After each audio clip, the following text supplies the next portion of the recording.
How free will is compatible with determinism. Now that's what mixed media is really about. You can have this approach where each of these media are determined individualistically. For example, the air-dried clay is determined in its way to dry in a certain way, and the modeling clay is determined to dry through extra heat in its determined way. However, each has properties which allow the two to mix in some way. I consider, for example, free by token of having a sense of freedom, a kind of a sense of agency. So it allows at least determinism to take its course. So there's a sense that free will has a sense of, I have an authenticity to my intentionality, and that intentionality is free from anything else in the world. Well, that obviously seems false. How did I get to be here?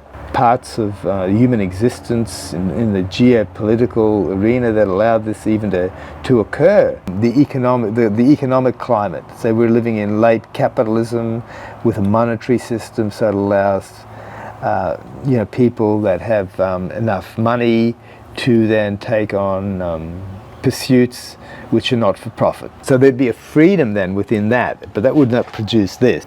Constitutes the person's freedom here. So you could throw as much money in the capitalist system towards something, but it would seem always to be determined by those sort of broader macroeconomic constraints that determine then even the finest of wills that work 40 years in a particular area of neuro augmentation, and then eventually found these artificial intelligence systems that could think autonomously, then would come up with the notion that they are determined but not the researcher, they were always free. That seems odd.